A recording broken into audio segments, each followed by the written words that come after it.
চাটনি দিয়ে চিকেন কাবাবটা, সাথে রুটি। আমি আসলে বাঙালি একটা ভাইব পাচ্ছি। এটা খুবই মজাদার, খুবই টেস্টি। আমি খাচ্ছি। হুম, সুপার। সালাম আলাইকুম গাইজ, আমি অলরেডি আলকুজে চলে এসেছি। এখানে আপনাদেরকে একটা সারপ্রাইজ দেখাই, একটা চমৎকার জিনিস দেখাই। আপনি টোটালি বাংলাদেশ, একটা দ্বিতীয় বাংলাদেশ পাবেন এখানে। আপনাদেরকে একটু ক্যামেরা ঘুরাই দেখাই।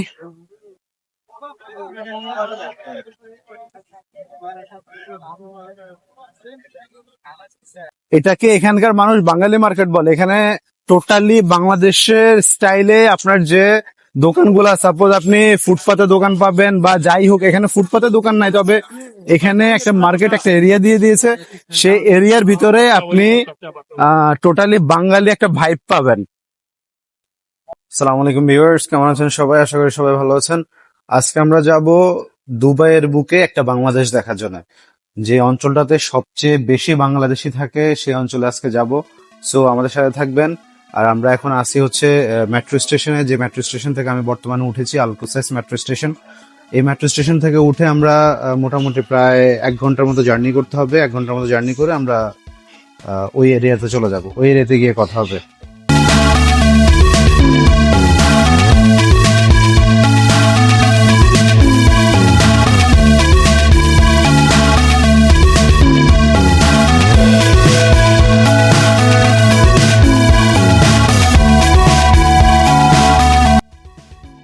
আমরা আমাদের মেট্রো চেঞ্জ করার যে স্টেশনটা, এটার নাম হচ্ছে অনপাসিভ মেট্রো স্টেশন।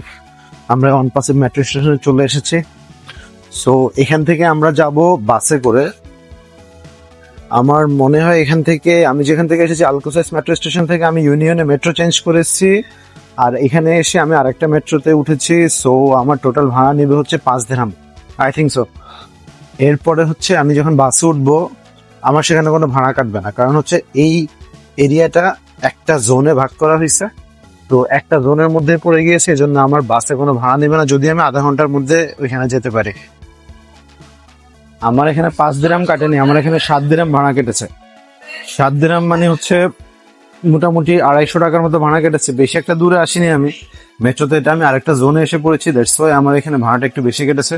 সো আমি এখন যদি বাসে উঠি, আমার বাসে আমি যদি আধা ঘন্টা 1 ঘন্টা জার্নি করি, আমার কোনো ভাড়া কাটবে না। আলকুসটা মূলত আমার কাছে নতুন একটা এলাকা। এখানে হচ্ছে আমি এর আগে একবার এসেছিলাম, অত বেশি একটা চিনি না। সো আমি যখন মেট্রো থেকে নামতেছি, তখন হচ্ছে আমাদের এক বাংলাদেশি ভাইয়ের সাথে পরিচয় হয়েছে। আমি একটু ক্যামেরা দেখাই ওনাকে। আপনার নাম কি ভাইয়া? আমার নাম আহমদ দেলোয়ার। মোহাম্মদ দেলোয়ার। আপনার হোম ডিস্ট্রিক্ট কোথায়? আমার ডিস্ট্রিক্ট সিলেটে। সিলেটে। কত বছর ধরে আছেন দুবাইতে? আছি 3.5 বছর। 3.5 বছর। আমি 1 বছর এসে হাঁপাই গেছি, আমি চলে যাবো একবারে কিছুদিন পরে। তো আমি এখন দেলোয়ার ভাইয়ের সাথে আমি আলকুজে যাব। আলকুজ থেকে আমি ওনার হেল্প নিব, কোন জায়গায় যেতে গেলে ভালো হবে, কোন জায়গায় গেলে হচ্ছে বাঙালি কমিউনিটি ভালো পাওয়া যাবে। সো আমি এখন ওই জায়গায় যাচ্ছি। আমরা এখন যে এলাকাটাতে নেমেছি, যে এরিয়াতে নেমেছি, এরিয়াটার নাম হচ্ছে আল খাইল গেট আলকুজ। আপনি দেখেন এখানে, এটা হচ্ছে মূলত ইন্ডাস্ট্রিয়াল এরিয়া। ইন্ডাস্ট্রিয়াল এরিয়ায় ম্যাক্সিমাম মানুষের লেবাররা থাকে এখানে, ইন্ডাস্ট্রিতে যারা কাজ করে সে মানুষগুলো এখানে থাকে। সো এখন ইন্ডাস্ট্রি মোটামুটি একটা পর্যায়ে, একটা শিফট শেষ হয়ে গিয়েছে। আপনারা দেখেন পিছন থেকে কত মানুষ আসতেছে। আমরা একটু পিছনে ঘুরে দেখি। দেখেন পুরা ওভারব্রিজের এখানে অনেক মানুষ আসা যাওয়া করতেছে। এখন ওদের মধ্য দিয়ে আমরা আলকুজের দিকে যাব, যে এরিয়াটাতে বাঙালিদের পরিমাণ অনেক বেশি। প্লাস আমরা আজকে দেখবো বাঙালিদের বাজার, যে বাজারে আসলে মানুষ বাজার করে বা কম দামে জিনিস পাওয়া যায়। আজকে ওখানকার কিছু প্রাইস দেখাবো, আপনারা কম্পেয়ার করতে পারবেন একদম সিটির ভিতরে, প্লাস হচ্ছে লেবার ক্যাম্প এরিয়ার দিকে যে প্রোডাক্টের প্রাইস, যে তারতম্যটা, সেই তারতম্য আপনারা কম্পেয়ার করতে পারবেন এখানে। There was once a day that I would pray for you. I'd go and misbehave just so you'd notice too. Sneaking looks up and down from across the room. Delwar বাড়ির কাছ থেকে আমরা জানতে পারলাম এখানে হচ্ছে আগে বাঙালি মার্কেটটা ছিল, একদম মেইন রোডের, হাইওয়ে রোডের পাশে। তো এখান থেকে বাঙালি মার্কেটটা এখন আরো ভিতর দিকে চলে গেছে। আমরা এখন ভিতরের দিকে যাব। দুবাই আলকুজের এরিয়াটা দ্বিতীয় বাংলাদেশ, একটা বাংলাদেশ বললেই চলে। আমি এখানে অনেক জায়গায় ঘুরেছি। এখানে যে অনেকগুলা ক্যাম্প আছে, মানে লেবার ক্যাম্প বলে এগুলাকে, এই লেবার ক্যাম্পগুলোতে ম্যাক্সিমামে হচ্ছে বাংলাদেশি। তো এই এরিয়াটাকে বাঙালি এরিয়া বলে, আলকুজের এই এরিয়াটাকে বাঙালি এরিয়া বলে। আর এখানে একটা মার্কেট আছে, ওই মার্কেটটার মধ্যে আপনি টোটালি প্রোডাক্টের প্রাইস অনেক কম। এই এরিয়াতে দোকানদার যারা আছে ম্যাক্সিমাম বাংলাদেশি, কিছু আছে নেপাল, ইন্ডিয়া, পাকিস্তানি, তবে বেশিরভাগই হচ্ছে বাংলাদেশে।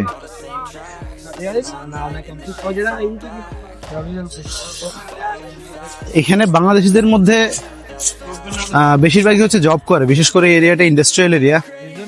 এখানে হিউজ পরিমাণ ইন্ডাস্ট্রি আছে, তো এখানে লেবার প্রচুর পরিমাণে। এখানে প্রোডাক্টের প্রাইস যদি আপনারা কম্পেয়ার করেন, আমি যে এরিয়াতে থাকি ওটা হচ্ছে মোটামুটি ভিআইপি এরিয়া।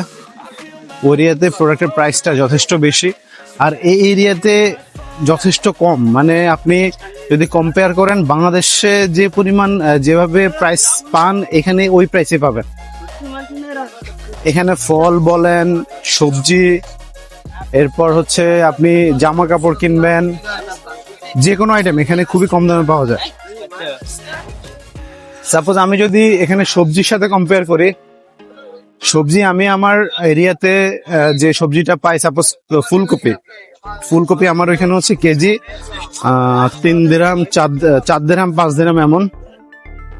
আর এই এরিয়াতে হচ্ছে এখানে কেজি হিসেবে বিক্রি করে না, এখানে পিস হিসেবে বিক্রি করে। তো পিস হিসেব করলে এখানে কেজি হিসেবে পড়ে মোটামুটি 2 দিরহাম, 1.5 দিরহাম এরকম। তার মানে কেজি একটা ফুলকপি আপনি মোটামুটি বাংলা টাকায় 50 টাকা, 55 টাকায় পেয়ে যাবেন। এছাড়াও এখানে আপনি মাছ, মাংস থেকে এগুলো সবকিছু পাবেন। যেমন হচ্ছে আমি দেখলাম রুই মাছের কেজি হচ্ছে 9 দিরহাম, 8 দিরহাম এমন, মানে 250 থেকে 300 টাকা করে রুই মাছের কেজি বাংলা টাকায়। দেন হচ্ছে তেলাপিয়া মাছ, সেটা হচ্ছে 7 দিরহাম, 8 দিরহাম করে। তারপর গরুর মাংস, এটা মোটামুটি 18 দিরহাম, 19 দিরহাম এমন। তো সবচাইতে বড় ব্যাপার হচ্ছে এখানে বাঙালিরা থাকে, লেবাররা থাকে, ওই হিসেবে প্রাইসটা অনেক কম। এখানে জায়গাটাও অনেক সস্তা অন্যান্য জায়গার তুলনায় দুবাইয়ের। প্লাস এখানে আপনাদের জামা কাপড় পেয়ে যাবেন, বিভিন্ন ধরনের জামা কাপড়, যেমন বাংলাদেশ থেকে অনেক জামা কাপড় এখানে নিয়ে আসে, যেমন লটে অনেক জামা কাপড় নিয়ে আসে, সেগুলোর প্রাইস অনেক কম। একটা প্যান্ট আপনি পেয়ে যাবেন 10 দিরহামে বা 8 দিরহামে। একটা টি শার্ট পাবেন 3 দিরহাম, 4 দিরহাম, 5 দিরহামে।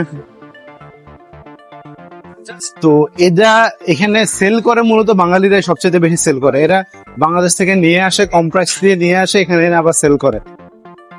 এখানে আপনারা স্ট্রিট ফুড পাবেন, অনেক ধরনের স্ট্রিট ফুড পাবেন, যেমন হচ্ছে শিক কাবাব, বার্গার, আলুর চপ, বেগুনি, পুরি, সিঙ্গারা, এই ধরনের যে বাংলাদেশে যে রাস্তার পাশে বা বিভিন্ন রেস্টুরেন্টে, ছোটোখাটো রেস্টুরেন্টে যে প্রোডাক্টগুলো পাওয়া যায়, যে ফুডগুলো পাওয়া যায়, এই টাইপের ফুডগুলো এখানে আপনি পাবেন। প্রাইস হচ্ছে মিনিমাম প্রাইস 1 দিরহাম, যেটা দুবাইয়ের রেগুলার প্রাইস। এখানে 1 দিরহামের নিচে তেমন কিছু পাওয়া যায় না। সো ওই হিসেব করে এখানে আপনার যে কোনো কিছু কিনতে গেলে মিনিমাম 1 দিরহাম দিয়ে কিনতে হবে। আবার আপনি পাবেন হচ্ছে বিভিন্ন ধরনের ফল, যেমন কলা এখানে কেজি হিসেবে বিক্রি করে না, এখানে পিস হিসেবে বিক্রি করে। যেমন এক হালি কলার দাম হচ্ছে 2 দিরহাম, মানে 4টা কলার দাম 2 দিরহাম পড়ে। 2 দিরহাম মানে হচ্ছে মোটামুটি 70 টাকা, 4টা কলার দাম 70 টাকা পড়ে। আবার আপেল আছে, আপেলের কেজি হচ্ছে 3 দিরহাম। এরপরে মালটার কেজি হচ্ছে 2 দিরহাম। আঙ্গুরের কেজি হচ্ছে আপনার 5 দিরহাম, 6 দিরহাম এমন। যেটা ভালোটা সেটার প্রাইস একটু বেশি হয়।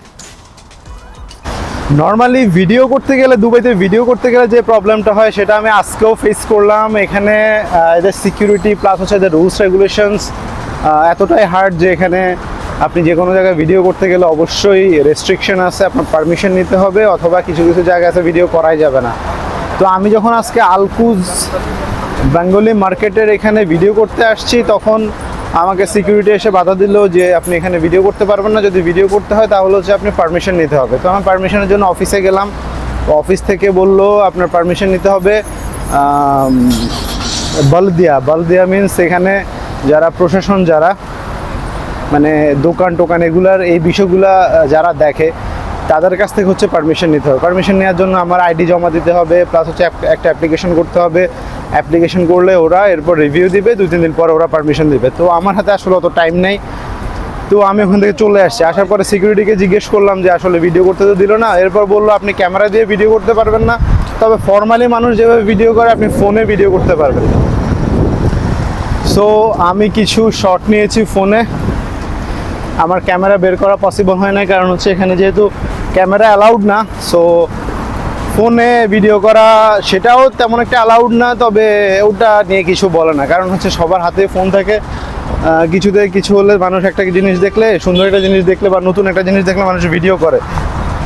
সো ওই হিসেব করে আমাকে ফোনে ভিডিও করাটা মানা করে নাই। আর এখন আমি হচ্ছে বাসার দিকে চলে যাচ্ছি। তো যাওয়ার সময় আমি আমার ভিডিওটা করতেছি, আমি কি কী করলাম ওখানে আমার অ্যাক্টিভিটিস কী কী ছিল। আমি ওখানে খাবার খেয়েছি, তাও বেঙ্গলি স্টাইলে খাবার খেয়েছি, আপনাদের দেখাবো। এরপর হচ্ছে আমি কিছু নেপালি ফুড দেখেছি, যেমন হচ্ছে ওদের ন্যাশনাল ফুড, যেটা ফেভারিট ফুড, সেটা হচ্ছে মোমো। এখানে মোমো দেখেছি। এরপর বাঙালিরা যেভাবে পুরি সিঙ্গারা এগুলো বিক্রি করে ওগুলো দেখেছি। দেন ওইখানে ইলেকট্রনিক্স মার্কেট দেখেছি। ইভেন ওইখানে সবচেয়ে মজার ব্যাপার হচ্ছে আমরা বাংলাদেশে বিভিন্ন ক্লাবে আমরা পুল খেলি, স্নুকার খেলি, ক্যারাম খেলি, বা হচ্ছে আরও অনেক ধরনের গেমস আছে, এই গেমসগুলো খেলি। তো এখানে তো বৃষ্টি হয় না, সো এখানে ওপেন মার্কেটে এখানে এই বিলিয়ার্ডের বা পুলের ইয়েটা দিয়ে রাখছে, বোর্ডটা দিয়ে রাখছে, বা ক্যারাম বোর্ড দিয়ে রাখছে, আরও অনেক অ্যাক্টিভিটিস এখানে দিয়ে রাখছে।